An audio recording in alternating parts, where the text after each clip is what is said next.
We are ecstatic to have with us today a renowned local artist, muralist, business owner, and community leader who is at the forefront of the arts and innovation renaissance in Riverside, California. And in my heart, there was a mission, and the mission was one day they're gonna know Riverside for arts, and I'm gonna make that happen. Art allows you to cultivate deeper connections within your peers, your community, and with people you love. The community gave me the opportunity to do multiple art projects in Eastside Riverside. If it wasn't for the community to ask the nonprofits to hire me again, I would not have the chance to be an artist in Riverside. So there was a deep sense of gratitude to everyone that I've served in the last 4 years. What better than to give back to the same community that made me? So the Eastside Arthouse, I'm going to use the word Eastside to honor that neighborhood that has given me the opportunities from the alleyway cleanups all the way to these larger murals. When you have a heart of like, hey, I'm here because others gave me a chance, and I still feel that way. The White House gave me a chance.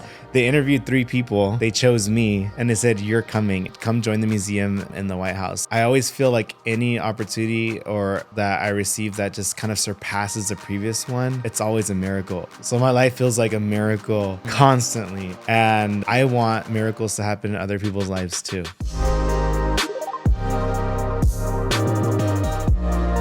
Hi, hello everybody, and welcome to this episode of The Art of Purpose. We just wanted to thank, first of all, to get everything started, all of our listeners, all of our viewers. Over this entire time, we've had 3 episodes so far. This is going to be the very next. So this is the 4th episode that we're doing on this, and I just want to let you know that to date we have listeners who've listened to over 81 hours of our podcast. So thank you for listening. We have people who've heard us, say a few states here in the state of California. In San Bernardino, we have listeners in Los Angeles, Riverside, Oakland, Pasadena, Hayward, Whittier, Colton, San Diego, Moreno Valley, Southgate, Long Beach.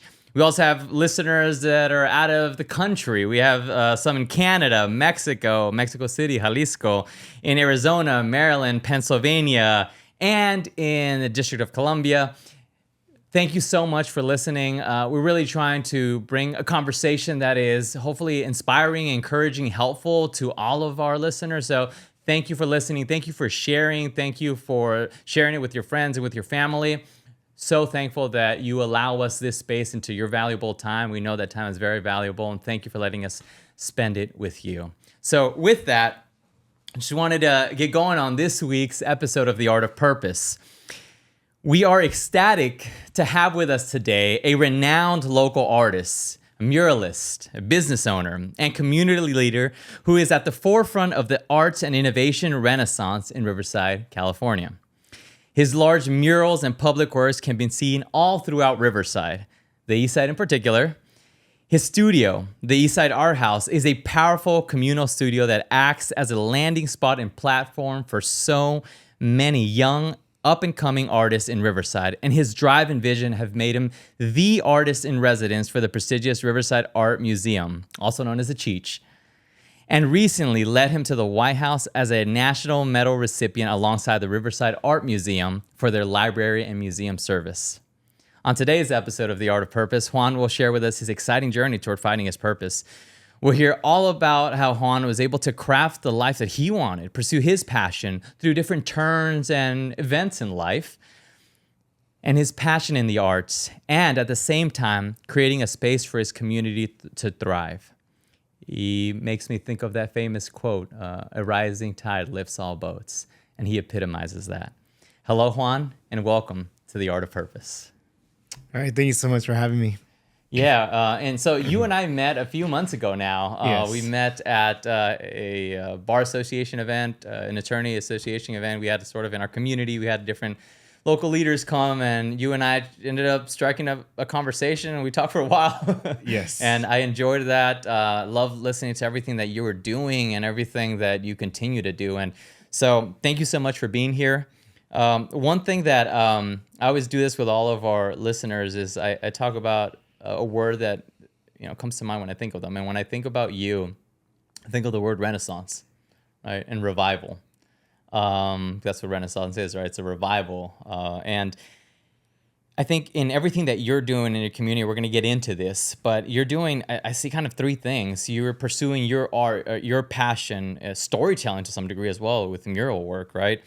You're also, second, providing a space for all these artists and platform for people with similar interests to create a life for themselves doing this. And three, that you're growing your local community. So you got a lot going on and you're doing a lot. And I love the vision that you have. So I just kind of wanted to chat with you about all of that. As a base sort of question to start off, how does it feel to be doing what you're doing as a muralist, as an artist, and the work that you're doing in your community? How does it feel? I am proud to wake up every morning and show up for the people that I've made a commitment to. And to me, it feels, I always feel this sense of gratitude. Like, I think being in the arts is a very rare and unique opportunity that people get to live. And I'm just so grateful to be part of that small 2% of people in the art industry of the entire workforce in the US, right? There's a small group of people that are actually get to be artists and say, hey, this is what I do full time. And I understand that it's a privilege to have the opportunities that I have. But those opportunities were definitely earned. And sometimes some people may not know my full story and they're like, how did he get there? Or what's going on? He's done over 30 murals already. Like, okay. But not understanding the journey of what it took to get there. And just full of gratitude. And I look forward to every day. And I also, every day I imagine what tomorrow will bring too. That's awesome. And I love that sort of sentiment of gratitude, right? Because you've definitely earned everything that you have. And yet, you know, we can walk around sort of life thinking like, hey, I earned this and put a period and that's it. But the way that you framed it, I think it's perfect because yes, there is a confidence in like, hey, I worked for this, but I'm also so grateful, right? And the way that colors your life, right? How do you feel that living with that constant gratitude kind of colors everything that you do? So when you have a heart of like, hey, I'm here because others gave me a chance, and I still feel that way. I'm like, the White House gave me a chance. They interviewed 3 people. They chose me, and they said, you're coming. And then I said, why? They're like, because we hear your story. I hope you write a book one day, and I hope you can add this to your book.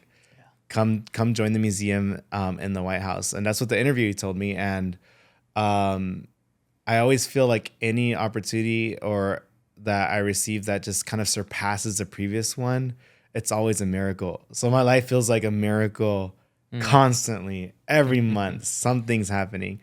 And I want miracles to happen in other people's lives too. And I want them to feel the same way and that growth and have the opportunities to be seen, but also to remind them like, hey, here's the feedback that you're going to need. Here are the tools that you're going to need to survive in the real world when you're expressing your artwork. And if you want to create that into a livelihood, here are the steps that we need to follow. So I do a lot of mentorship, but really sometimes mentorship is not needed. Sometimes it's just connecting people and saying, this person here is the best fit for where you're going. And I promise they'll take care of you because they've taken care of me before. Yeah, I love that. And, you know, you mentioned that your life kind of feels like an ever constant miracle after miracle, right? For there to be miracles, there have to be challenging times, right? So I think that's something that is, I think so many young people need to know and take comfort in, right? Even if they're going through difficult moments, because like we all go through it. And no matter what stage in life you're at, things might be going great. And, you know, then there's a difficult moment, right? And you need that miracle, right? And so I think we'll talk about some of those sort of challenges and how you crafted this life that you have now. And I love this concept of mentorship as well. I think it's so important for young people to know that they can reach out to people, right? They can reach out to folks, seek mentors. I think there's so many people that are willing to help. And even if they don't know the answer, to put them in contact with people that do. Yes. And that's something that you do with the Eastside Arthouse, and we'll talk about that sometime later. Okay? Yes. So, let's start with this. One, I want everybody to know, first of all, that you need to, I know you're listening or you might be watching on YouTube, you need to go and look up some of Juan's work, okay? It's all over Google. The Eastside Arthouse as well also has some of that in photos and murals. It's amazing. It's beautiful. And so I want people definitely to look at that. But in going to you, like, how did all of this get started, right? What is your background? Because you formed this life around creating murals and communities and beautifying communities. Is the art something that was in your family when you were a kid? Was it something you ever thought of? How did that get started? Yes. So I grew up in a family where it was my older brother, I'm the middle child, and it's my younger brother. And when I could even remember when I was younger, like there was like this deep, like, I want to understand the world and I can do it. I know what the future holds just by saying like, hey, my older brother is the guiding person. He's the first one to go to school. So I would wave him goodbye as he's leaving to kindergarten, or first grade. And then and then 3 years later, I would be there too. So I always felt like if I want to know what the future kind of looked like, my brother was leading the way. Right. Yeah. And there was a time where, when I was younger, my brother brought home a drawing and it was awesome. I was so impressed. I was like, whoa, you made this? He's like, yes. I'm like, I couldn't believe it. It was like magic, like seeing his art piece that he made. What was it? I think it was an eagle. It was an eagle. And I'm like, that looks like an eagle. And to me, and that was just like a very parallel example of like the admiration that I had for my older brother. And then I'm like, there was only one time in school. I mean, we went to elementary school together, and then there's one time, but in high school, where there was a lot of anxiousness, right, from middle school to being a freshman. Yeah. Like you go from 8th grader being the older ones, to then now it's like starting from the younger part. And that socially, I felt like my brother was a senior at that point, and he was so kind to allow me to hang out with his friend group. So I was like the youngest one in his group. So in breakfast or like during lunch breaks, like I could hang out with the seniors just through my brother. Yeah. Right. And during that time, he was into hip hop, graffiti, and street art. And that was just kind of saying like, hey, I wanted to be like my older brother at that point. Right. And that's super honest. Yeah. But when you think about it, like socially, a lot of Latinos that grow up in marginalized communities or even in Spanish speaking households, it's like, hey, what are we doing this week? We're going to the museum. Most of the time it's like, we're going to your tia's house to get some food. It's very, family oriented, but we don't really go to museums as like a special event. Right. Well, if I grew up in a different home, then maybe a special weekend would be going to a museum, right? So for us, accessibility to art was the trains, was the walls. So anytime we saw color as children, you don't see that as legal or illegal. You just see that there was creativity happening. And that would be a game we would play when our parents would drive through long rides, and then we're like, okay, we're so bored. But me and my brother would play a game like, oh, spot the graffiti. And we were so like enthralled with it. We would have this thing called black books that we would draw, and would get into characters, into lettering. And from middle school all the way up, because I already knew my brother was into that. So I went all through and then I started taking art classes as well throughout high school. Once my brother graduated, kept that focus, kept that passion. Yeah. But it really came from free public art during that time, which was illegal. Yeah. Before Riverside had a lot of murals, right? And the murals I did have was a little bit more classical, and which is fine. Like that's part of the history and culture, sure, which I definitely have appreciation for.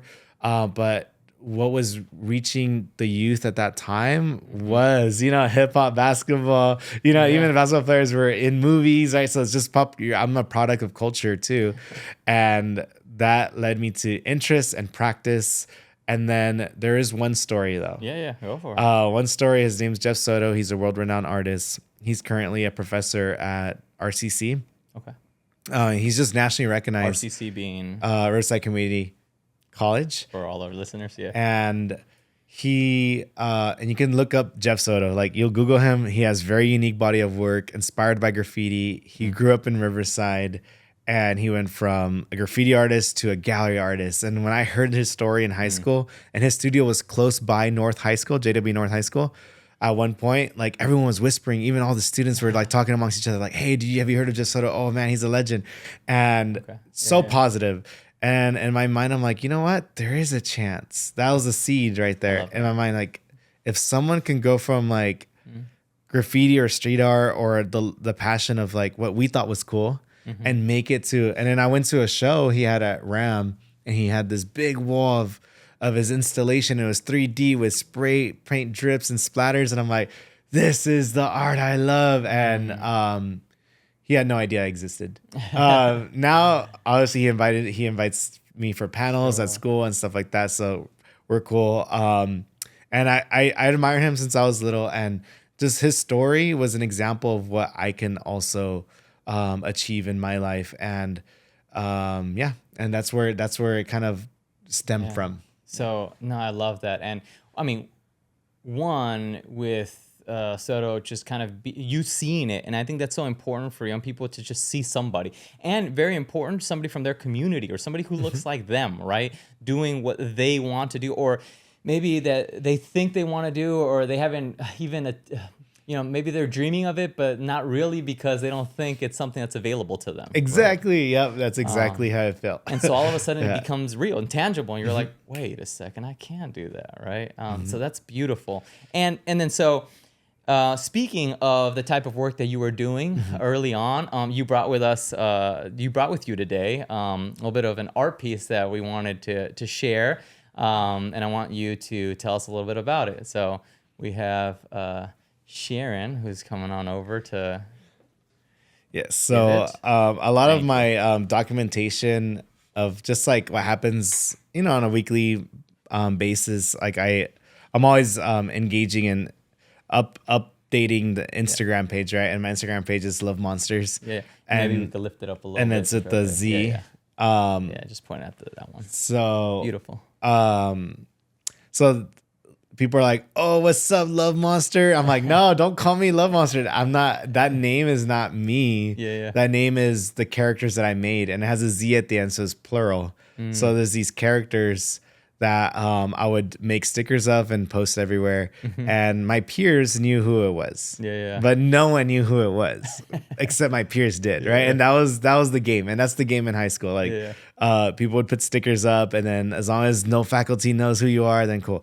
So, and then if you get caught, then they make you take it off. Like, so this piece that I brought is more of like a developed version of this character that I made sophomore year. And I was always, my parents valued academics and us to do very well. So I would take, APs and honor classes. And I felt like I was a lot brighter then and I was in school, and, I would finish schoolwork early, and then I would just spend time drawing. So I created this character, and that's all it was. It was just a character that my peers would probably see the sticker and then like, "Oh, I know who did that. That's cool." And it was just like, small social status in high school. Then I would customize backpacks and do graffiti names as well. There were gifts. Yeah. During that time, if you were just to see, all right, why were you making art? We were struggling in home. My stepdad wasn't really the kindest person ever. He didn't allow us to choose our very own haircut, even as a senior. Like, he was a little bit controlling.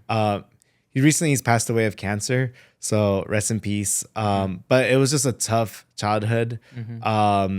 And we just had our hair buzzed just so he wouldn't have to pay for another haircut again. And that's just an example of extreme. Obviously, a lot worse things I had to experience, but we didn't even get to choose the clothes we wore. And there's just a lot of strictness, and I just felt like when my cousins would bring leftover clothes that didn't fit them anymore, Yeah. that was like Christmas to me. I'm like, oh my gosh, I finally get to wear this one brand, or Yeah.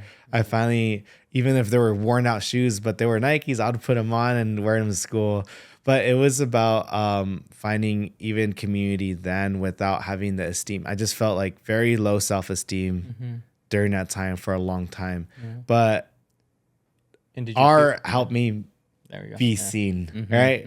So art created a way for me to express myself. It wasn't through fashion. If it wasn't going to be through my haircut, if it was going to be through, it was like poetry or through the arts. So that would be a way that I can like build friends and stuff. And yeah, people loved it. Like I felt like, oh, I'm going to be judged, right? And we have all these like intrusive thoughts when we're younger, like we want approval of our peers. And I felt like, yeah, the artwork itself and how I created for others during that period for free, and it was just gifts to my friends, brought a lot of just social uplifting, or basically build a community for me within school and a smaller scale, right? And it still does that to this day as an adult. But obviously my intentions and my healing, and through healing, like that's not my purpose anymore. Maybe when I was younger, that was my mindset. Yeah. And then there's different purposes that as one achieves one, then you go on to a new mission. And once you achieve that, and then you just have different goals. And that's something where that goal has been, like I was able to find a purpose and a self at a young age through artwork. And that was encouraged by my peers. So then I cultivated what brought a good response, right? But then I didn't believe that I was an artist. I didn't call myself an artist. And I never imagined that being a professional artist would ever be possible. And now I get to, this is kind of more of personal work. Obviously, I have more realism. I've done work for, like different brands and different styles. But this piece is a special piece to me because it just reminds me of where I came from. And then later in life, I did add meaning to it. So I love monster. And I really think about it. It's like monsters is like a bad word. It's like scary, or like you're a monster. It could almost be an insult. Maybe not as in today's age. I mean, Monster Energy drink probably changed that attitude. Now it's cool. But then love, it's like kind of like they're contradicting words, right? And it was really a piece about forgiveness. It's like you can forgive people that hurt you. And always leave space for love. And that was my mission. That's what got me through my childhood as well. Oh man, I love like that. how can I continue to love despite things that maybe people will do against us or towards us. And I didn't realize that this artwork or this piece or this symbol brought healing to my heart and kept me grounded through those trials and difficult moments. But it wasn't until someone as an adult says, hey, does this artwork, is that you? And that question was always like, is that you? And then I would have to think, I'm like, is it me? I'd never thought about it. And then when I thought about it deeply, I'm like, oh man, it's coming from a subconscious space too. And it was my hope of always seeing the best in everything. And that mechanism, or that part of my mind that kept training seeing the best in everyone, even the worst people, has now allowed me to build a skill where when I interact with people at the art house, I see their skills and I see the best versions of them, and I lead them into spaces that they will flourish the most. Oh man, that's beautiful. You're gonna make me cry. Part of thank you for sharing that first and foremost, because I know that's you being honest and just kind of vulnerable with us as well. And sometimes it's one of those things where it's like we wish that we didn't go through certain things in life, right? And yet when we look back on our life, like we can see how those experiences helped shape who we are and how we give back or how we interact with the world, and what you are trying to do now, right? And what you are doing in your community for others, right? Yeah. Helping others so that they don't have to experience what you experience, right? Exactly. And I think that's the heart of being a leader, a community leader, as you are as well, is that you're looking beyond just yourself, right? You're looking to uplift a community. Yes. artists, but also your just local community, Riverside, right? Yeah, I'm just the person that lives in that community. You know, I'm also just a community member in Riverside. Despite titles, labels, status, or achievements, like at the end of the day, I'm still Juan, and I'm still, you know, the kid that grew up in the same school system as my peers, and yeah, that's it. Like, so there's like underlying things of like, how do I live my life in a way to solve or assist people or guiding them not in the like not in a direction where they have to suffer more than they have to, right? And yeah, and that's where it goes to the art house. But I'll wait for the next question because I don't want to jump into the future. So We'll get there. Yeah, no, absolutely. Yeah. And well, you know, look, so you share with us about how your interest in sort of graffiti and that sort of art and Love Monsters, what you were doing, sort of kind of got you more and more into just the art itself. At that point, you're in high school, right? You're not even thinking about this being a career. Yeah. You said that you were, you know, you were taking AP classes. You were a good student, right? And I love that, by the way, because, you know, sometimes whatever space we're in, kind of, hey, let's do the best in where we're at. And at the same time, you were cultivating your art, right? When you're finishing homework and like, let me then do my thing, right? When did you first sort of start pursuing this as a career, as a profession of being able to make money, or was there something in between that happened, or you know, how did? Because at this point you're doing graffiti work, you're putting stickers together, you're doing a lot of that, but you know, you're not thinking I'm gonna make a living out of this. Yeah, no. So I couldn't even call myself an artist. I'm just like, yeah, I draw. You know, like it comes down to identity and the struggle of accepting who you are.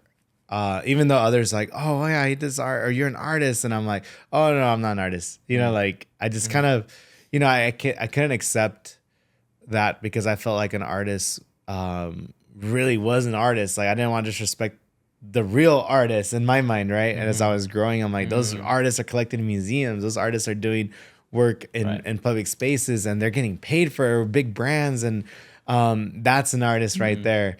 So I didn't really even take the title. I was just doing what I love. And then there was a period in college where I decided to be a social worker because I did also grow up in the midst of, you know, the difficulties of life. I also had an opportunity to go to church as well. So there's a strong church community. I volunteered a lot in their visual production, their live productions. So I was this like 17-year-old prodigy of like switching cameras on like the best concerts were filmed. Like, who filmed this concert? And they're like, oh, Juan directed that. They're like, oh, put him back on the board, you know? And they really embraced me and gave me esteem like through media. And they really enjoyed my work to when the paid gig came up and it was a professional concert, they would even invite me to pay me. And even like at 17, 18, I'm like making first dollars in like visual production art. I'm like, wow, that's so awesome. But I needed to choose social work for me because I think that was deeply rooted in the idea of, and I'll be vulnerable again. I know these are hard conversations. Is when we were younger, as me and my brothers, like we made a pact to stay silent and to never allow anyone to know about what was happening in our home. We didn't tell anyone, not even our own mom knew.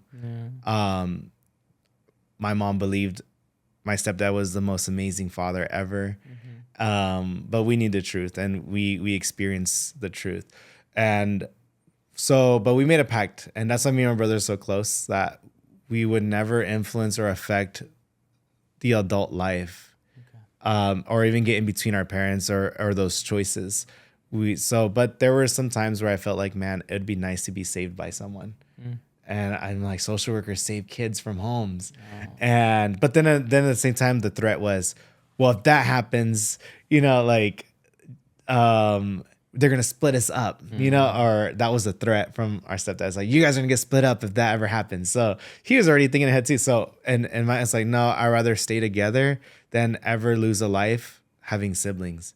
So, for me, I was like, one day I'll be a social worker, and I do not want children to be treated this way or punished this way. So I'll give my life to a space where it will bring more positivity in the world and save kids that are going through hard stuff. And that didn't roll out because I went to RCC. Again, I was peripherally working in production, and I finished my 2-year degree in a year and a half because of those AP courses, right? So I had an extra half a year, but I was attached to my peers and my community that I developed there, and they were still working on their degree. So I'm like, I'm going to take a half a year in film production. I'm going to stick around a little bit. I don't have to be ahead. I there's nowhere to go. I have to wait till the next year to sign up anyways. So I just still took more classes, and I did some production degrees, and then that got me into like film and then researching like the latest technology of cameras. And then they said, hey, mobile devices now have live streaming platforms. And this is when live streaming was new to phones. Live streaming has existed since computers started, but to have it on your mobile device and be able to turn it on live right then and there, it was a new product during that time. I was in college, and I'm like, this is the next YouTube, but it's like, you don't editing. You just could hop on and go ahead and have a conversation with anyone you want. And during that time, I was still looking and searching to be known. And I knew that's what it was. Like, but I was 19, 18, and seeing like, YouTuber success and like, you know, and that's a big influence on the young people's mind, right? Mr. Beast and all. And all these people that are developing their channels and and what they wanted to do. So then I'm like trying to figure out like, what am I gonna do to build an audience as well? Just so I have something to work on. This is like a side project. It's rooted in production. I have a nice light. I had my cell phone. I'm like, I can do something. It could be a fun game. So I would like try to, but then it turned out that there was one person on this app. So the app was called Periscope. Periscope was then purchased by Twitter. Twitter was then purchased by Elon Musk now. So I've knew the live streaming engine development prior to even Twitter. Facebook or Instagram as well, or Twitter having live streaming capabilities. They hadn't existed on the platforms just yet. And it had so usually these startups start off as like a company, and then they get acquired by bigger companies, right? And then they dissolve the brand. So Periscope doesn't exist anymore. I do remember Periscope. Okay, you do? Okay, cool. Yeah. So then it kind of grew, and the reason that it grew was I kind of went back to my roots in high school where I would draw people's names. And then I just started live streaming, drawing random people's names from all over the world on the channel. Wow. And they felt seen. Right? And I knew that because one person on that live stream, when I was just looking around the world, there was a young person in France. She drew my name because she's like, who do you want me to? And then she drew like Juan. And then I'm like, whoa, like I'm being seen from France. And when you're young, you're like, whoa, that's just incredible. Because the point of that technology was that it would bring the world together, closer. Like you could travel around the map, right? And just seeing that happen in real time and seeing how an art piece, a person that it's nighttime here and daytime there, were able to interact and then make a piece of art for the other person. And that really inspired my whole live streaming career, if you were to say. I mean, it was 3 years, and awesome. And that live streaming was just like, hey, I'm gonna hop online. Who wants their name drawn? And obviously, I had graffiti skills and stuff, and people loved it. And so the summer that I finally took off, I was so focused in school. I never took summers off. I took classes during the summer, and it's finally the first summer I ever had off. And I'm like, okay, I'm gonna focus on this. And I only had $20. I bought a box of Sharpies and some paper, and I drew like 100 drawings till the Sharpies ran out. And then the people that were following that channel, they're like, don't stop. Like it's like, please keep going. I'm like, I don't have any more money to do anything. Like, I'm going to take the rest of the summer off. And they're like, no, we'll mail you stuff. And then literally I started getting fan mail. Wow. And then like Amazon links were like popular then, PayPal links. And then people were just sending gifts. And then they went from like black and white Sharpies to colored Sharpies. Then from colored Sharpies, I'm like, paint markers would be cool. And you just said it out loud. And then paint markers showed up to my house. And then I'd be like, for my birthday, I'm doing a can drive. I want spray paint. And then I received my first spray paints because I couldn't buy them and I didn't want to steal them. Right. Because I grew up in a church, like, hey, and graffiti culture, like, you're incentivized to steal to make it more like, hey, this is legit. But for me, I'm like, no, I'm not gonna do that. But then I made a fundraiser. I'm gonna be a rebel with a little bit of morals. yeah. And then basically they mailed me tons of spray cans, and it worked. Like, it was $8 a can, and the audience was just like, they wanted to see me grow, and they believed in me.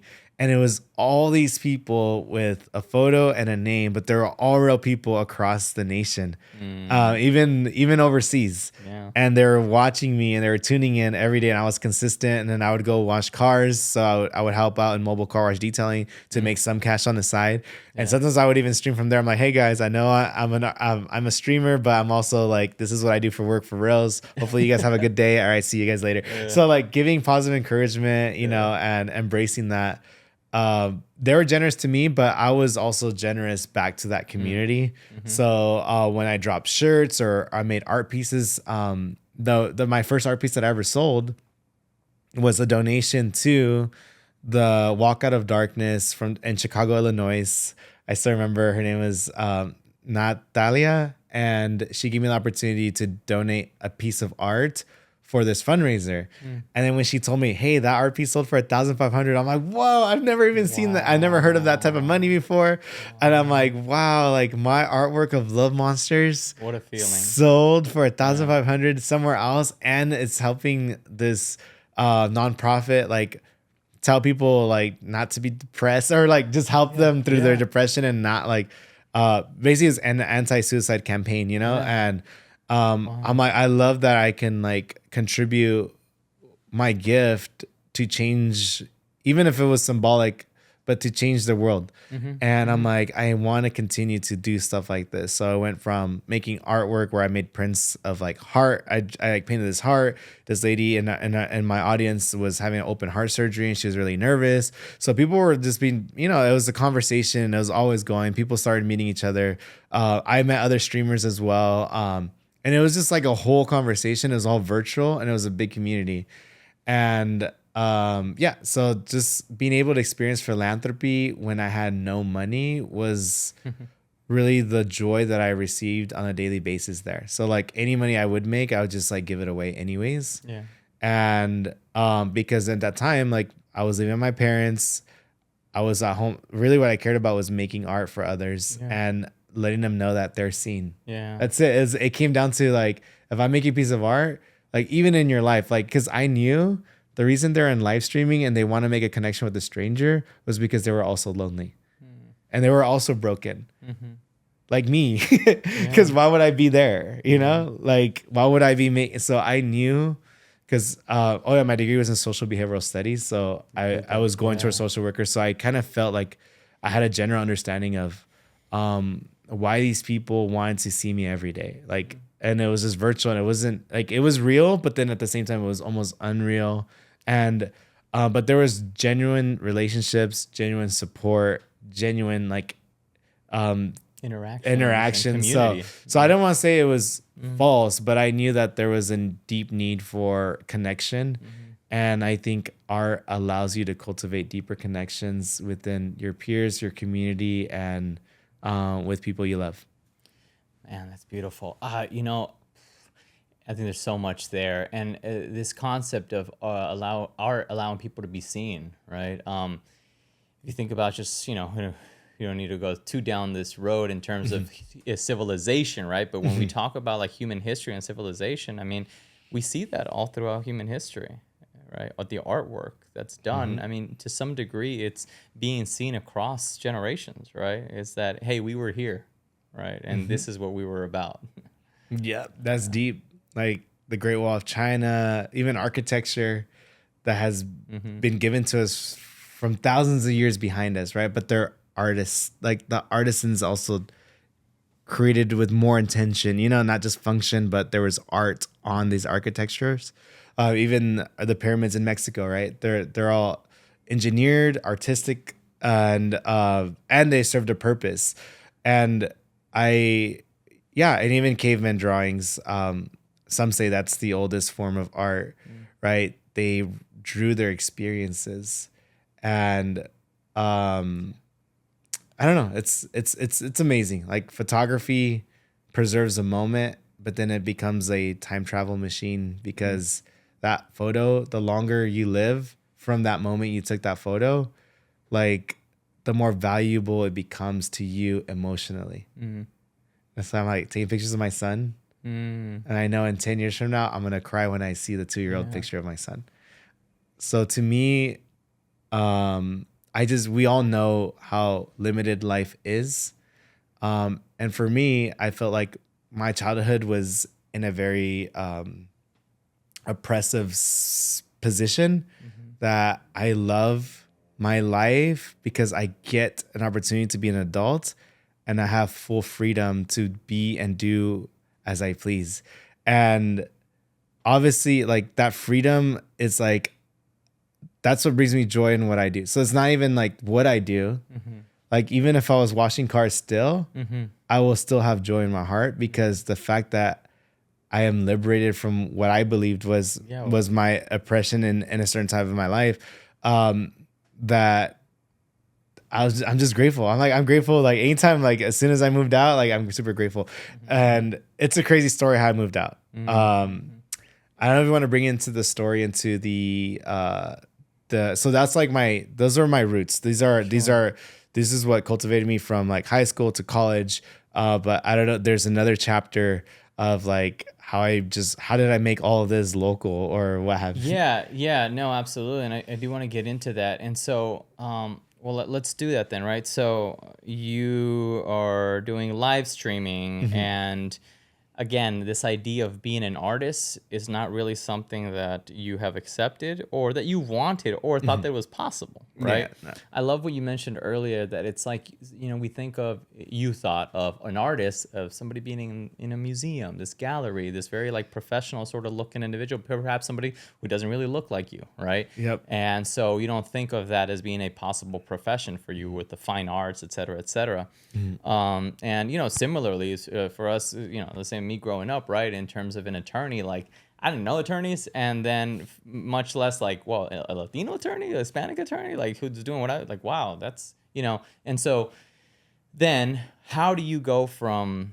live streaming to going, you know what, I am going to pursue this art thing, quote unquote, because you don't know what it is yet? Yeah. So I was living a life in live streaming. I just still felt like imposter syndrome. Like, yo, like, I don't know what I'm doing. Like, there's money coming into the account. I'm just shooting it out. And, it's all for positive vibes and supporting positive causes.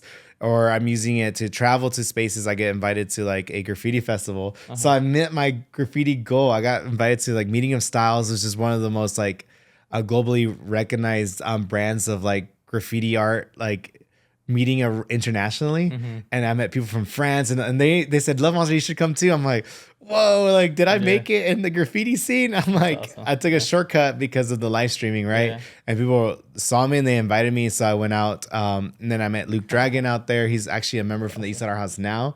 He grew up in Riverside, moved to San Fran, and he was a muralist and painted 99 dragons in Chinatown, Oakland. And amazing story. And our lives intersected there. And what's crazy is that our lives intersecting, he's back in Riverside and he's supporting our studio and is also here as well. So that's like a 10-year gap right there. Or even a 9-year gap. So I just really had to, in my journey, I had to really reflect. I'm like, what is my true intention for growing follower count, for being this artist, for what I'm doing? Is it sustainable? Is it done properly? No, it doesn't. There's no business license. Oh my gosh, I'm gonna get in trouble. Like it's like, oh, okay, I gotta stop doing this because I'm gonna hit 24, 25. And if this isn't legit, then I'm gonna get in trouble in the long run. And I just got so nervous and I had no guidance, no mentor, no one to tell me, oh yeah, go on this website and how to do this. I'm like, I'm so lost. And I had this and then I had these like ambitious goals of more philanthropy projects. Like I want to travel across Mexico and say, I'm going to donate murals to orphanages across Mexico. I'm going to go on the tour. And I knew a few people that knew orphanages. So they put me in contact with them. And I had this optimism of like, my followers are gonna pay for it, so we're good. Like we're gonna go and do some good work. I'll film it, and it's just like I get to live a life, and people are supporting financially to let me live that artist life, right? And they believed me. They gave me the confidence to saying, Juan, you're our artist. I'm like, I'm an artist now because people call me like more people, and these are like And then some of my first mural gigs came from the live stream. So there's like a lady in Oxnard, California, who owned a physical therapy clinic. It's called Sunrise Physical Therapy. And that was one of my first paid gig. And she paid me $11,000. And I was like, what? Wow. I cannot believe it. And I'm like, this is so amazing. I can't believe that I'm doing my first mural ever. And she treated me like royalty. She's like, any food you want. Here's a personal assistant if you need it. If you need him to run to the store and grab anything for you. And there's a room for you here for you to stay as well. Aww. I'm like, yo, what? And that was because she's been following me for a long time. She's like, I know who you are. You're a great person. And then even in that job, I could remember like, I did the first 2 days and that mural was whack. Like it was so I was like, oh no, I already ate up like $300 worth of cans. I'm like, oh no. So then I had to just like face it. And I just told her, I told her, what do you think about it? And then she's like, yeah, I'm not really liking it. I'm like, yeah, me neither. And then I told her like, can we try something else? And she's like, yeah, sure. And I'm like, give me one night and I would promise tomorrow I will deliver a new concept that's going to work for your space. And I did not sleep for an entire night because I was like, oh my, I cannot botch this opportunity. Yeah. I jumped into the deep end without having prior experience or knowledge. And I'm like, but she was so kind and so like merciful and so good willing. And she knew who she was supporting. I think she kind of knew that she was kicking off my career. Wow. And she was gracious to me, and to this day, I painted the most beautiful hummingbirds and sunflowers I've ever painted with a spray can, no projector, no tools, all free-handed based on references, and I even did this pastel color palette, and it was all intuitive. There was no training. I didn't know about value composition. I didn't know anything about like there's vocabulary of art. There's deeper understanding of art, like academically. I had no understanding of that. But somehow that piece, I just poured love into it. And also I wanted to redeem myself too from the horrible first 2 days. I was so proud of it and it turned out very beautiful. And I did get paid. And I went and I traveled with those resources because I always believed, I don't know why I always believed like, this is only going to happen once. Oh my goodness. Like I just got lucky this time. I just got lucky. And I want to feel how it feels to taste a little bit of success and also reward myself. Right. So I went to visit the cenotes in Mexico and, I got to swim in the clearest water and caves. And I'm like, whoa, this is the life. This is so beautiful. Like never would I have imagined to even be able to get to experience that in my life once. And that's just me being vulnerable. Like as a young person, those are things you only dream of that will be impossible. And sometimes we think it's impossible, but I did it. And from there, then other people hired me for some garage murals. And then I went to like practice at Venice Beach. There's legal walls at Venice Beach every weekend, Saturday and Sunday. You can paint legally and it's totally endorsed by the community. But then I'm like searching my heart too. I'm like, am I just chasing like fleeting fame? Am I just trying to be recognized by the world? Like, why am I searching to be known? And I realized that if I kept going on this route, I would be globally recognized, but I would have to leave my family. Because I was being asked to go to San Francisco. I had new friends sorry, my mind went blank. There was in Australia and also in Britain, New England. England. I don't know what the word is, but it was in that area over there, right? Europe. We'll keep it general.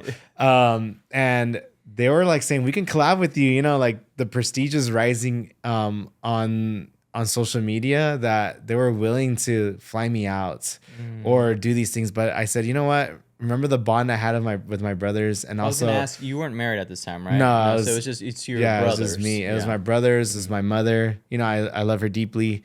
I'm like, I cannot lose who I am for the success that may be there for me. And then when I traveled, another question, so there's another reason. There's always three reasons. And I'll tell you later why I always bring up three reasons. It's crazy. So the other reason was every time I would travel, they would ask me, hey, where are you from? And that was a common question. When you're an artist, they say, where are you from? And I'm like, oh, I'm from Riverside. They're like, where's that? Yeah. And I'm like, well, if you go from LA, then you go like 45 minutes to an hour, depending on traffic, we're there. But don't go too far because you end up in a desert, you know? And then they'd be like, oh, okay, well, they do art out there? So basically, people felt like I didn't even deserve the recognition there because I'm coming from a place that's not really known. Yeah. And in my heart, there was a mission. And the mission was one day they're going to know Riverside for arts and I'm going to make that happen. So that triggered a side mission, right? And then lastly, the third one was I was actually asked by a friend to volunteer with youth to transform alleyways. And I was inspired by the Mission District in San Francisco where they'd put up a lot of murals in a marginalized community or more Latino dense community. And they had tons of culture. And I got to travel there because of the streaming and just see all of that. And I'm like, Riverside wants murals? It's like, yes, but they're garage door murals. I'm like, I'll take it. And they're only looking for volunteers. I'm like, sure, let's do it. So Riverside Community Health Foundation, which is a public health nonprofit with initiatives in creating safer environments. It's all like anything that has to do with health that can stop you from going to the hospital. That's their job. And part of that is increasing quality of life and safety for the youth and for your community. And so they chose alleyways that have dense in crime, like in drugs and stuff. And they empowered the youth to do alleyway cleanups and also put up art. And I was part of the initiative. And I just stopped the live streaming and I went straight to work. And I got a job for 6 months in LA as a art print maker because I want to understand my industry a little bit more. Like, what is fine quality art prints? Because I knew that if I want to build a sustainable career, I needed to not just only paint and sell the painting. I would have to create replicas to not lose ownership of the paintings because those need to be traveled or preserved in museums in the future. So I'm choosing jobs now that I'm starting to build. Yeah. So I'm always building and all my choices were like for multiple reasons. Right. And what's funny, if you're bringing back like, okay, sometimes trauma creates a refinement of character because I used to try to ask permission from my dad to say like, hey, can I go to a friend's house? He's like, give me 3 good reasons why I should let you go. Or like, hey, can you give me a ride here? Give me 3 good. And that was like his response to everything. And when I was younger, I couldn't think of them. I only had 1 or 2 reasons. But by the time I became a teenager, like 16 plus, I had every answer. And he would be like, you know what, Juan, you should be a lawyer. You should be a lawyer. Like it stressed him out because the reasons were so good. It was like impossible to say no. And then now that challenge and that cultivation has also gave me a lot of guidance in my life today. So I appreciate him even being willing to be a stepdad no matter what, even if it was imperfect. I still appreciate it because that lesson has made me who I am today. Because every choice that I make, there is multiple reasons of why I'm spending time there. And there have to always be 3 good ones. And they don't all have to be self-centered. Some of them can be coming from a heart of service too. And to me, that's what brought me joy. It's like Riverside not only wants murals, but they want to uplift the community. And they're working with the high school students that I graduated from, JW North High School. And I get to go back and give back right now, even though I haven't made it yet. But I told him like, hey, I'm a professional artist. Like I still haven't accepted it yet, but I'm like, I'm gonna accept it, and I'm gonna give them everything I have become today. And I built a website. I had everything. It was lovemonsters.com. I took it down recently, but that was from my old previous work. And I said, yes, I'm an artist. And then they said, all right, we'll work with you, Juan. And that started my path in community leadership, working with community leaders, and cultivating art projects and murals or concepts that integrated everyday people and their stories to be reflected in artwork that everyone gets to enjoy. Even if you don't live in that neighborhood, you can visit that neighborhood and enjoy art for free. Yeah. I love that, Juan. Thank you so much for sharing that with us. And there's so much there. Let's see if we can get into some of those. Okay, a couple follow-ups there. Cool. Your desire to uplift Riverside, right? And I love that concept of making it known, right? Because nobody knew what it was. A lot of times young people, right, depending on professions, but let's stick with art and in the arts, maybe they think, hey, I can't do something here because this isn't the place for it, right? I have to go to Los Angeles, New York, Miami, wherever, right? And to pursue art. Why was it so important to you? Because look, you kind of were heading down that road too, right? Because you're like, hey, I'm gonna go to. Why was it? I know you said family. You said obviously wanting to make Riverside known and community help. But why does it turn for you to go like, you know what? I'm going to make this place known and help others want to stay here, create a place for them to be here, right? Yes. And so we could talk a little bit about your Eastside Art House. Can you tell us what that is and like, the genesis for that and what is its purpose and why, like your heart in creating that? Yes, so definitely there's many reasons to launch the Eastside Art House, right? My wife and I were having a baby, so that's one personal reason, right? Leo was on his way. And we found out my wife is pregnant, honeymoon baby. And then I knew that I only had 9 months to build something solid enough before Leo came, and I can take some time off to help out during the early stages of my son's first weeks, and so that was like I need to build something that is gonna continue the legacy that I'm establishing, because you have to be intentional with writing your life story. If you want to have a great life, imagine it like if you were writing a book. Even though I'm not a good writer and I haven't written a book, like what do you want your next chapter of your life to look like? What do I want to leave something that Leo can inherit. And I'm not even a homeowner yet, like I'm still starting out, but I'm like, even if I haven't fully made it or I'm going to use the resources that I have. The community gave me the opportunity to do multiple art projects in Eastside Riverside. If it wasn't for the community to ask the nonprofits to hire me again because they enjoy their experience working with me, I would not have the chance to be an artist in Riverside. So there was a deep sense of gratitude to everyone that I've served in the last 4 years. Yeah. So I said, what better than to give back to the same community that made me?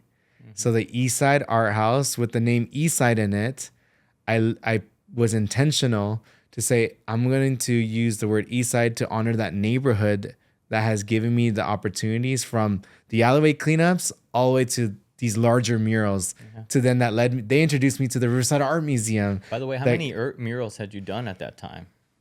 I would say by the time I launched the business, probably like 20. Yeah, I was at 20. So I was at 20.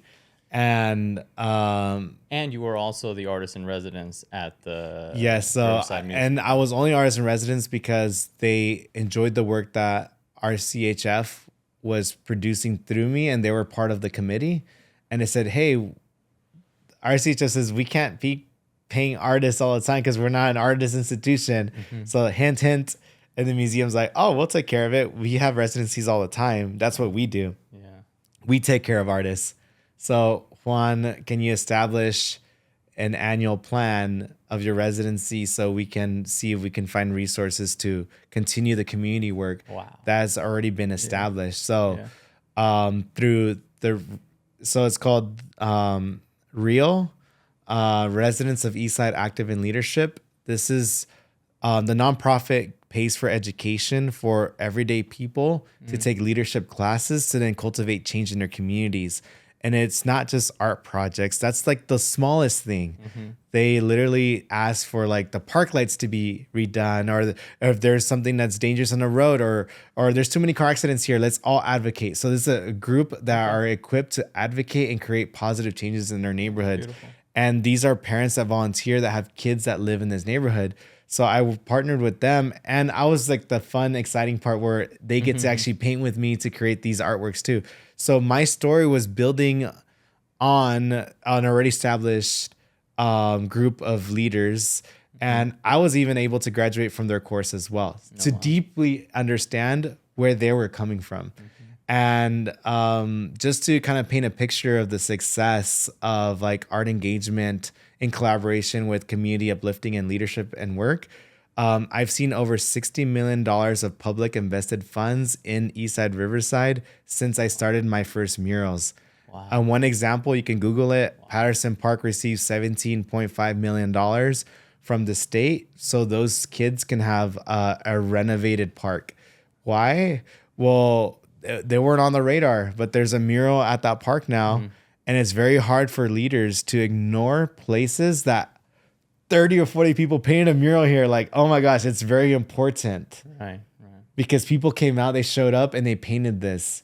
By the way, for listeners, we're going to put up the images of the park, okay? So okay, cool. Go to YouTube and watch that as we're talking here. Yes, I'll be able to send them over. So I went from a brown bathroom and the bathroom was the only walls they had at the park, but we still came up with something. And that park was something that the community really wanted to bless with artwork. And I was able to just be the hand. So literally since the beginning of my service in Riverside, I have just been not donating, but like giving my intellect and my hands to the community and let them guide me to what they wanted to create. And when I was just starting, I was like expressing to other artists that were in the scene, that professional artists, like six-figure artists, like doing amazing stuff. I was telling them, look, I do community-based work and this is what I do. And they're like, no, that's not how you do it. And they would laugh at me and they were like, that's like, you shouldn't even be taking opinion from anyone. Right. Oh, like, no. Like you have too many concepts in one piece. Like that's not how you make good art. Like, and there was just all these critiques, and it was the beginning, and I had to fight against voices that I admired. To believe that what I was doing is purposeful, is intentional, is valuable, because I saw people's lives change. Like, see, I love that. Talk about that, because it wasn't just art.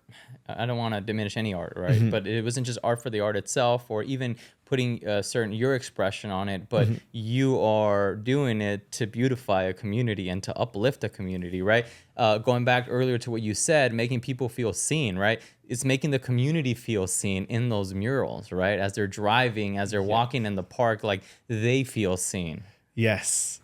Yeah, that's powerful. Way to tie that together, because now that I'm thinking about it, I'm like, that's exactly what we're doing. And I was recognized with an award when I came back from the White House.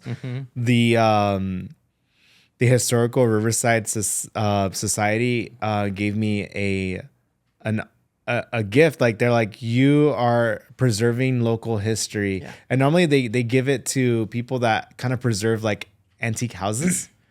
And they gave it to me, and I'm like, but I don't own an antique house. And they're like, no, Juan, you are preserving the culture of the people that live there through the murals. And if a developer wants to come in and destroy these houses, it's going to be really hard for them too, because the art pieces that are on there are so meaningful to so many people that they would have to inquire to the community and hold them accountable. Any development that they do bring in, that it's continue to preserve their story forever.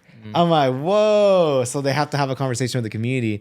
And Eastside has now a beautiful shield that was created because of the arts, that whenever there's changes happening, they have to talk to the community leaders in order for their projects to be supported. And if they're not supported, the nonprofits will also now begin to advocate against projects that don't do correct community engagement. It's all about accountability. Are you truly serving the community, or do you have other intentions? Right? Is your project or your vision, is it really helping someone? And as long as, and I work with really cool and awesome, talented people with master's degrees that know public health, that are part of local government, that are part of, the community, that went to school and like are, know how to manage data, and that are a lot smarter than me. And they give me a chance to be a partner, and I get to see all these transformations. And here's an example of one. There's one called Grandma's Quilt.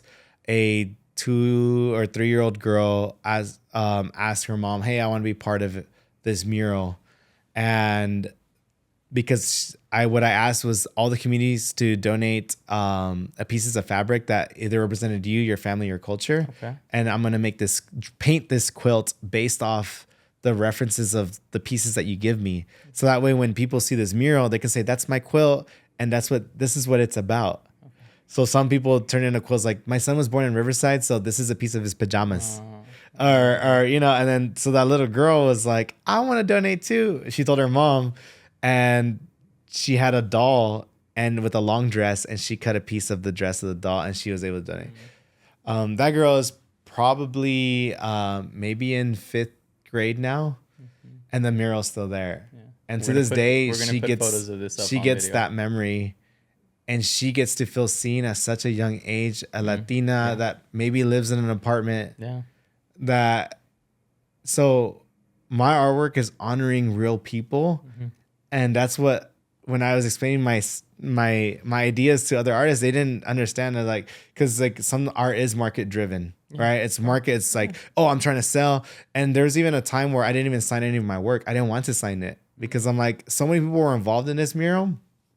It's hard for me to take credit for this idea. Okay. This idea came from so many people that it belongs to everyone. But they're like, "No, Juan, you got to sign it." So then I signed it. I signed a mural. And then to this day, my recent contract with IHP, I have a series of 5 murals with them. Yeah. And we're now, not only am I working in marginalized communities or parts of a city, I'm working with entire cities now. I'm producing murals for marginalized cities, right?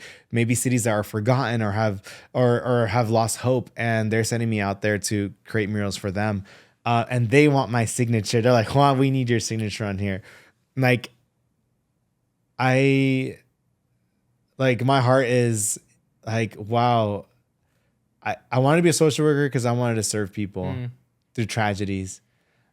I get to be an artist and still serve people that may not have the opportunity to ever feel seen. I even did a photo shoot. I did a photo series for the museum. So they gave me rights to curate a gallery and talk about my work in the museum, right? So everyone can see it.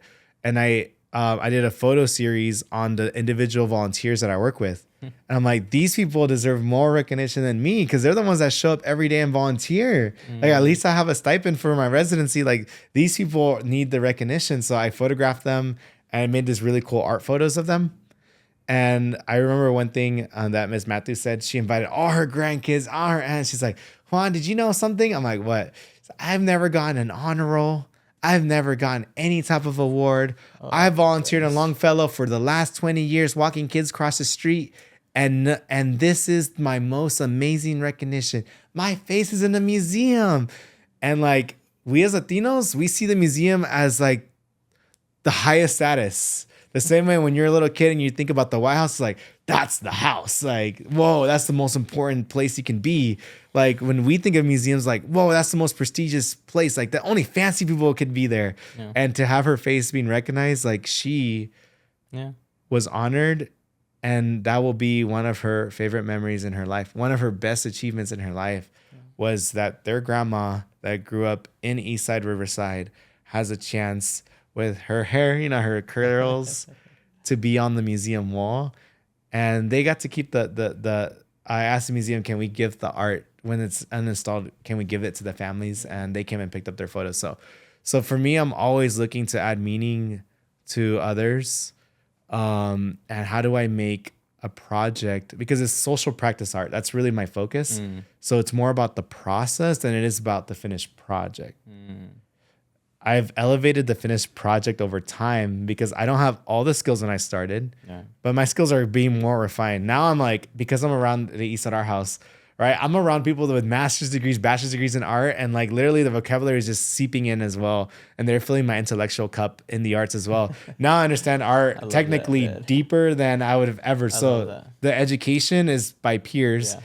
And the reason I even built the Eastside Arthouse was because it was a thank you to that community, right? For making me. Number two, I grew up in a house where our house had collapsed which we're living with my stepdad, and he kind of lost the house. Our neighbor says you can live at our house for 2 weeks until you get back on your feet. Yeah. It's a family of 6. It was his mom, him, my mom, and my 3 brothers. And they only had one room. So 6 people, we all lived in one room for years. I think it was around 5 years. From middle school all the way to all my high school. We all slept in one room. Me and my brothers got to take turns on one couch. And then the rest of the days we would sleep on the floor. We probably had like 3 blankets, and then we just slept on the floor the whole time. And when we were there, we had to be like mouse in the closet because we were like, hey, we're here because we're being saved basically from homelessness. And do your best that you can to, so we would help wash dishes, we would clean the house. Like my brother would help outside. Like everyone was just involved in it and to making their life easier out of gratitude, because they were even giving my dad a discounted rent as well. And like living through that at home and not being able to even invite anyone over, like that was impossible. I realized that, and then trying to draw in front of my stepdad, it was just criticism. It was like, hey, the devil's giving you powers to be a good artist. Like, we don't believe in art. I'm like, what? Like, what do you mean? And then he would just basically give a lot of discouraging thoughts. And it's just very toxic, right? Just having someone that's super toxic, just putting you down when you're trying to chase a dream. So I'm like, one, people need a safe space. Sometimes some people have space at their house, but maybe their home is not safe, or maybe they're receiving criticism, or maybe they want to be around like-minded people. So I'm gonna make a safe haven. And yes, it's just one room. The Eastside Arthouse is not a studio where you have your own space. It's an open space, and we all share any table, and we work with each other. When someone comes in, we'll make space for them. It's like a classroom without an instructor, and it's just people that are there to work on their assignments and their projects that they put on themselves. So it's self-led, but it's peer reviewed, and we get fast feedback.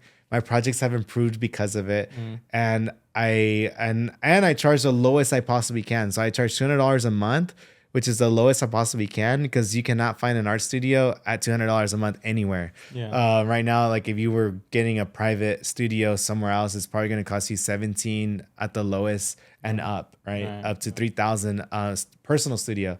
But when you're in a personal studio, you don't have community. So I believe that community was better than an isolated space. So I'm not here to be like a real estate guru. I'm here to cultivate a deep connections with different artists, and we talk about our challenges, and we also share our network.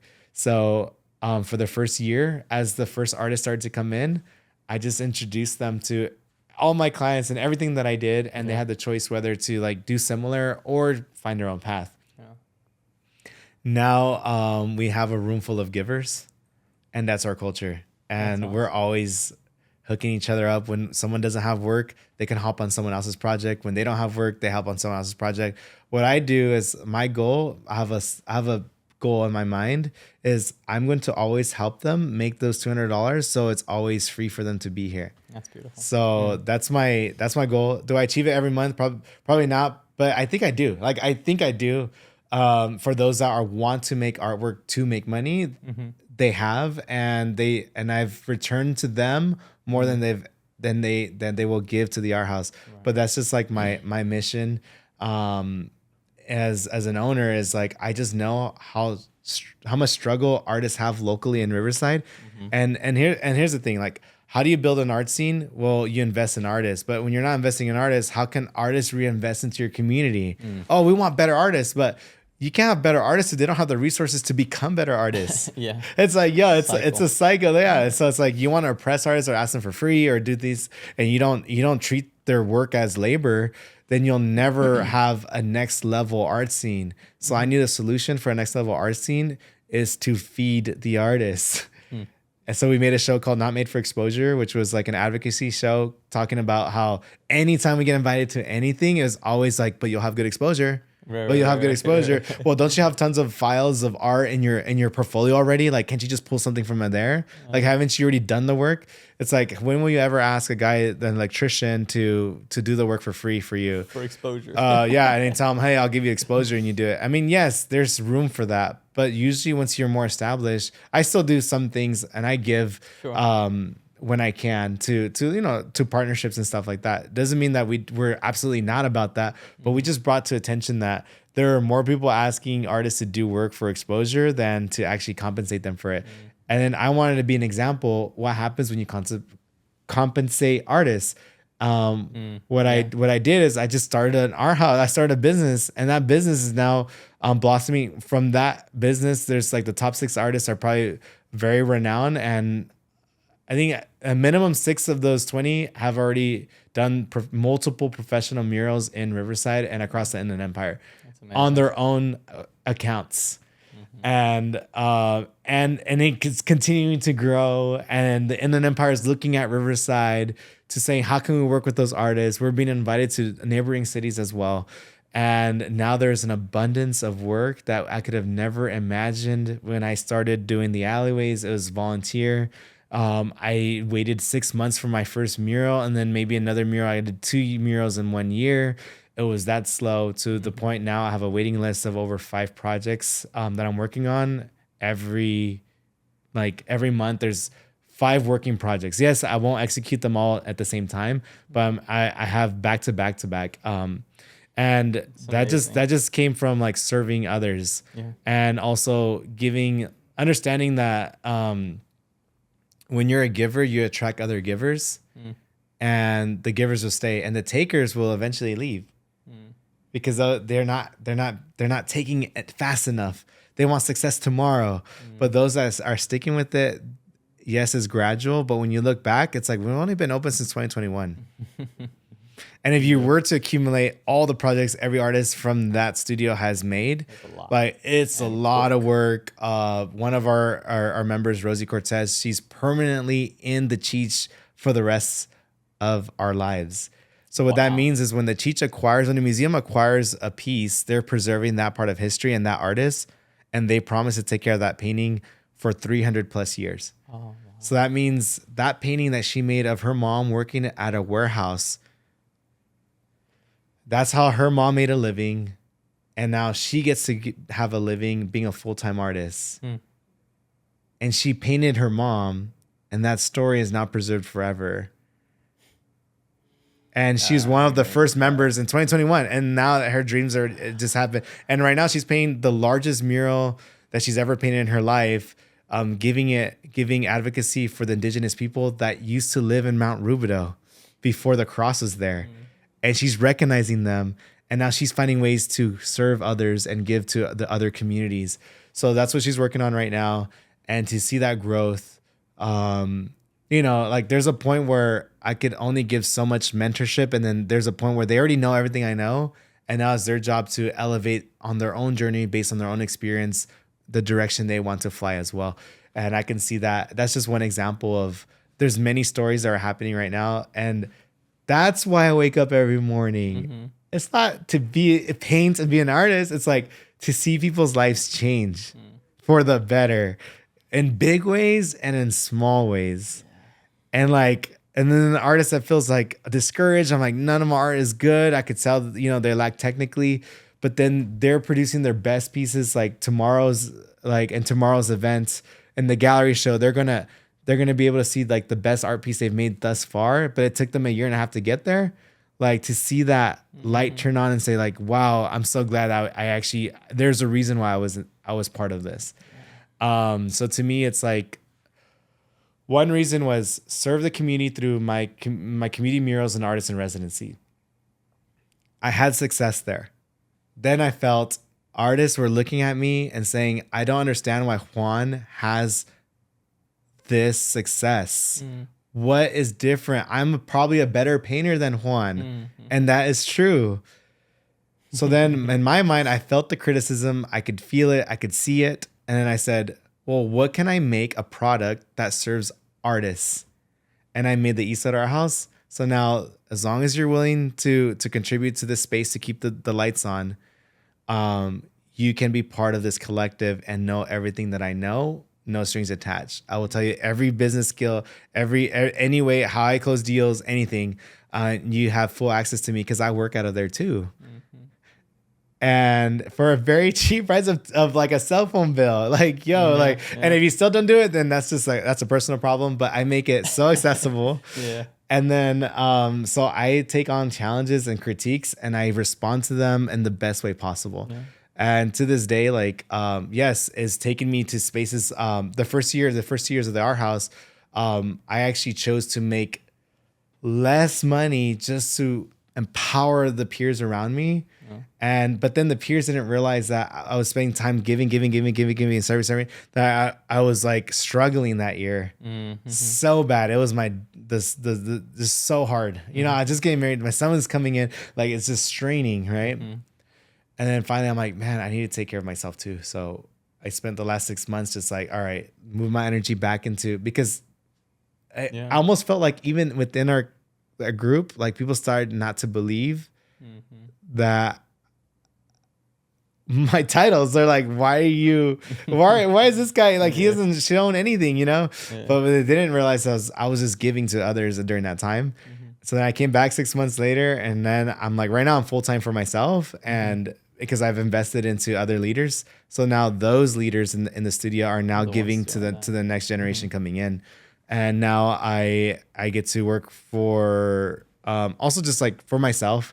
And that's when things blew up. Like going to the White House, getting a large contract with IEHP with a series of murals that are gonna take me on tour.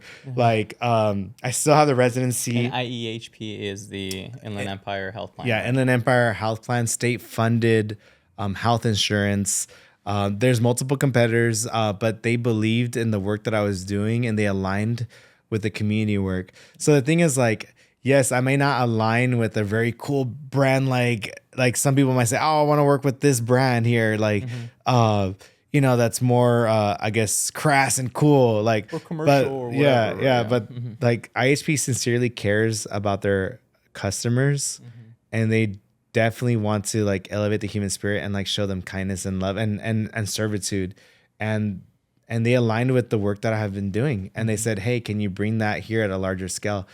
And and that was brutal too, because I'm always learning business, like to acquire and to go to procurement and all these like documents and like, oh my gosh, I'm overwhelmed. Like this is almost impossible. And that's why I'm like, every day it's a miracle, because every day I'm being presented with opportunities, but to have that opportunity, like I went 6 months with no gigs to leave space to acquire this one to then produce it. And then now it's extended for another year. So like, it sounds easy, but there's a lot of grit and like, there's a little bit of like, you get a little teeth grinding, because there's months where we have nothing. Like I have no money. Like, oh man, we got to leverage a little bit of debt to survive this month. And then obviously then there's like feast or famine, and that's just part of contracting lifestyle. And that happens in any contracting industry. Any business. There you go. Probably even yours, right? Like there's a flood of clients, and then there's like a dead period where like, man, this is off season. And what I love though is, and everything you've talked about is that the thing is, and I think the heart of it is that you've turned it into a business, right? While doing what you love and serving others and uplifting others, right? But now it's also that. It's also a business that helps and sustains your family. And like any business, there'll be ups and downs, because that thing happens with every business across any industry, regardless of size, small business, large business, it doesn't matter. True. But you're able to do that now, right? Yes. And my quality of my life has gotten better too. And I'm just grateful, for it all. Like I'm grateful for it all. Like my life definitely feels like a movie. Like, and it's full of joy and like fulfilling things. Like everything that I do is like fulfilling. Like there's warmth and there's love and there's a community of people that love what I do, but I also love what they do. And we get to partner and work together. Well, speaking of making it feel like a movie, and I know that we're running up on our time here, so I wanted to make sure I ask you this question before we have to let you go. You have by the way, Juan has this very big event coming up tomorrow, right? So we want to make sure we give you time to get back and handle the last second things there. But speaking of movie and life feeling like a movie, you recently received an award from the White House, right? You mentioned this earlier. Yes. Can you tell us how that happened, how it felt to go to the White House, to be in there, to be given this a recognition, to have the first lady give you this award. I mean, how was all that? I mean, that's a movie. That's like the end of a movie, you know, like Yes. and Juan wow. gets this, you know, it's like the photos of you receiving the award and like how awesome that is. Yes, like remember, it's like that's the end of the movie. It's the end of the movie that started in that, you know, early college years when people were like, "Where are you from?" I said Riverside, and I'm like, one day Riverside will be known for the arts, not knowing that the Cheech was in process. There's other people's purposes will always overlap. Like what your thoughts are not unique to you. It could be the entire community feeling the same way. I didn't even know the Riverside Art Museum was bringing the Cheech. I didn't even know that was happening. Right. All I knew was what my journey was of service and stuff. But there's other people that are part of, like, you know, like they're directors. They're the ones orchestrating big picture items, right? And everything just happening at perfect place, perfect time. Like the Eastside Arthouse is literally 0.02 miles from the Cheech. Like the chances of artist success. Yeah. And I invested in that business not knowing, like, you know, so it's like it's like, whoa, like perfect place, perfect time. Even my peers in Long Beach and LA are looking to Riverside and like, hey, how can I get into the Cheech? Wow. Like, There you go. like Riverside, like, hey, we need help. How do we get involved? When we in Riverside were at a place where we needed to reach out to LA and like, hey, how do we get part of the art scene? Yeah. Yo, Nobody coming over, it's been a complete 180, and they're even measuring the success that we're having as the Eastside Arthouse. They're like, you're living a better life than we are out here. We're struggling. I'm like, yo, what? Like, I'm so surprised because like, it's so marketed that, you know, those spaces are, Right. and again, maybe because my social circle is filled with people that may look like me, right? Maybe we're marginalized, or maybe there's still a little sense of like, don't trust them with money, you know? Like, I'm like, why aren't you trusting with money? Like, I don't understand. Like, I'm just asking for deposits so I can like eat. And they're like, no, you cannot charge until after you're done with your job, and 30 days after we'll pay you. I still live through that to this day. Like, I still don't get trusted. But if it's someone else with a big name, they're like, yeah, they'll pay up front before they even arrive. And I still face those things even after coming back from the White House. I asked for what I think I deserve, or some type of like, hey, like advance, and sometimes there is a counter, you know? And that's okay. Like I'm not entitled. Like the business is like, I'm grateful for the opportunity. So, but that being said, going to the White House, I knew how life-changing it was going to be. And I knew, like, I was painting the Casablanca mural. I would definitely want to show a picture of that. We're going to show that. It's like Casablanca mural. Yeah. For the community. And it was all informed about local history and what was there before, and just brought pride to the neighborhood. And it's an entryway of the neighborhood as well. And they called me while I was painting Casablanca. And if you guys know, translated in English means White House. So what a perfect like destiny, like writes a poetry back to me, like saying paint Casablanca mural. And the crazy thing is, which is a Riverside sort of a historic mural. There's the building, the church. There's a bunch of different things in that mural. And then this call from the White House of the United States. And I felt like I was chosen to do the art there because I was Latino and because the community was Latino. Like someone in power is like, oh, this guy's the best fit for here. He's worked on the East Side with, you know, like it was like based on data and demographic. And I'm like, you know what? I'm going to do the very best I possibly can with this mural. And I'm glad that I did, not knowing that there was going to be a phone call that says, hey, do you want to interview to go to the White House with us? And I'm like, what? I'm like, okay. And I was like, yo, I was overwhelmed with joy, and I celebrated. The thing about me, I have a very strong imagination that the joy and the rush was just getting the opportunity to try. And then hearing the words like you're going, that was another peak. But when I was there, I was already mellowed out because I already saw everything. The future. Like I saw the future. Yeah. So when you're in it, like you're going and you meet, like it didn't feel like scary. There's no like, oh, jitters. It was just like, okay, now it's like, it's almost like when you are about to graduate from school. And I don't know if it's just me, that because my imagination is so strong that I've already celebrated privately at home with family, and just like with joy, and even being acknowledged to try to be part of it. That's like meaningful to me. By the time I got there, like it was special, but I accepted it very comfortably without high emotions. It was just like, oh, this is great. I was just interesting. I'm surprised the White House has plastic plants. I would think that they would have real life plants that have some money for a gardener or something. Yeah. But all the plants that you see that are green, they're all plastic. Just letting you guys know. Awesome. But then I'm like, wait a minute, maybe they don't trust the gardener. And that says a lot about our situation. No, I'm kidding. I'm not trying to play victim mentality or anything, but it's just like funny thoughts. That I'm just telling you what I was thinking I was there. Okay. And I'm like, what a beautiful architecture. Yeah. What a beautiful opportunity. What the highest honor in the nation, being invited to the most powerful place in the world. You know, and saying like, man, I get a chance to be acknowledged by Jill Biden, which is the president's wife. Biden was in other spaces those days, so sometimes they'll take turns of who acknowledges it based on availability. And but it was still very special. She said the nicest words about Riverside. She said the nicest things about the Cheech and the Riverside Art Museum for the work that they have done. And I'm very grateful having the artists in residence and contributing to that story. But I'm so grateful to working with Drew and Karen, who have accepted me and given me a chance and have seen me grown from just, you know, that neighborhood artist to who I am today. And that is the end of the movie. But to me, it was special. But I don't come home and be like, I went to the White House. I kind of forget that I did. And it's only been like a year. I forgot that I did. Yeah.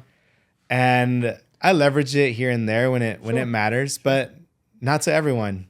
Like when I go to the East Side, I don't even, I forget, like that's not part of the conversation. Juan, White House. Yeah. Like, but they remind me, they're like, yeah, you know what's even cooler? I'm like, well, it's cooler. It's like, you went to the White House, fool. I'm like, what? I'm like, you remember that? And they're like, yeah, I even posted the video and everything. And like you're putting East Side on the map. Yeah. So like for them, now they felt seen at a national level. Like imagine like being seen for murals and now having someone that, because I live in Eastside Riverside. I live in that neighborhood. The residency, I even skipped over a crazy story. The residency came with the home. I'm glad you mentioned that. And there's like a modern home. Yeah.